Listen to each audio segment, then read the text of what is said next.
Hello tout le monde, aujourd'hui c'est votre jeudi sur le cactus et je vous retrouve bien sûr en pyjama parce que sinon ça aurait pas été drôle hein. En plus c'est les vacances, le brevet c'est fini, je suis tranquille donc du coup voilà, une journée où je traîne donc j'ai pas spécialement envie de m'habiller donc j'espère que ça vous dérangera pas trop, mais bon puis on s'en fout. Donc le thème de la semaine c'est de vous présenter un ou plusieurs vêtements ou une ou plusieurs paires de chaussures originales, je sais pas comment on dit, on s'en fout. Et donc moi j'ai choisi deux choses pour chacune des catégories, je vais commencer tout de suite. Donc je commence par les vêtements, la première chose c'est une chemise, donc vous l'avez déjà vu sur le cactus vu que je l'ai déjà portée. Donc c'est une chemise comme ça que j'ai achetée en friperie, il me semble qu'elle m'a coûté 5 €. Et donc voilà, c'est un peu type hawaïen tout ça et je la trouve géniale. En fait elle est hyper longue et donc je trouve que ça peut faire une robe de plage également. Et voilà, je l'aime énormément. Deuxième vêtement, c'est quelque chose d'un peu moins original, mais quand même, je trouve qu'il a un petit peu son effet. Donc c'est un perfecto en tissu, en fait, à paillettes. Et avec le rebord en cuir. Donc c'est une veste qui vient de chez Zara, donc de la gamme Trafaluc. Et il me semble qu'elle m'a coûté 50 ou 70 €, quelque chose comme ça. Et en fait, avec cette veste, il faisait un short aussi à paillettes. Et j'avais acheté les deux en fait parce que je trouvais trop cool. Mais je préférais vous présenter la veste parce que c'était plus drôle, je trouve. Et voilà, je l'aime énormément. Et je trouve qu'en hiver, je dors avec un t-shirt blanc, un jean et des Air Force One, ça passe trop bien. Et j'ai eu plein de compliments sur cette veste, donc moi je l'aime énormément. Voilà, voilà. Je vais maintenant passer aux chaussures.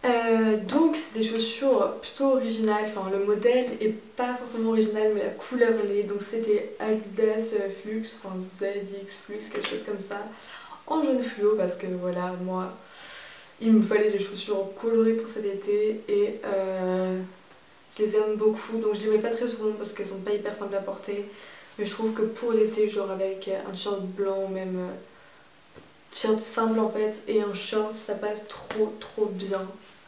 Et donc voilà, elles sont magnifiques. Vas-y, étale-toi tes baskets sur le visage, c'est très propre. C'est pas comme si je marchais avec par terre.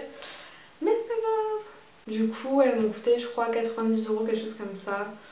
Et elles sont tellement confortables, en plus d'être originales et tout. Moi je les aime d'amour, donc voilà. Et la deuxième paire, je pense qu'elle va vraiment pas faire l'unanimité, mais je les aime beaucoup. Donc c'est des bottines comme ça de chez Agnelle. Donc c'est un peu la forme des moon boots et sur les dessus, c'est plein de petites étoiles pailletées et avec des lacets. Donc en fait, avec le derrière en cuir. Et donc voilà, je trouve que c'est les chaussures les plus confortables du monde entier en hiver. Tu mets tes petits pieds dedans et tu revis, elles sont hyper chaudes. Et je trouvais que ça changeait des Ugg. Donc moi je me suis pris celle-là plutôt qu'avoir des Ugg comme tout le monde. Et elles sont trop choupinesses. Donc elles viennent de chez Agnelle, elles avaient coûté assez cher je crois. Dans les 150 €, voire même 200, je sais vraiment plus du tout. Je les avais portées je crois avec les jupes moulantes genre de chez H&M. Il y a un énorme gilet noir et des couleurs opaques. Et je trouve que ça a donné un petit peu une touche mignonne à la tenue. Et moi je les aime énormément.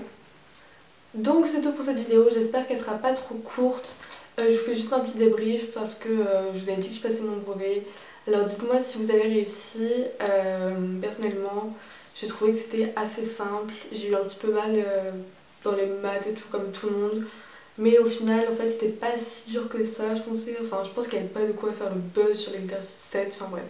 Dites-moi ce que vous avez pensé du brevet, vous, en commentaire. Et n'hésitez pas aussi à nous proposer des thèmes parce que c'est plutôt sympathique. Et comme ça, on pourrait faire des thèmes qui vous plaisent. Donc ça, c'est trop cool. N'hésitez pas à rejoindre ma chaîne personnelle si vous voulez voir plus de vidéos de cette personne-là. Et sur ce, je fais à tous plein de gros bisous. Et je vous dis à jeudi prochain sur le cactus.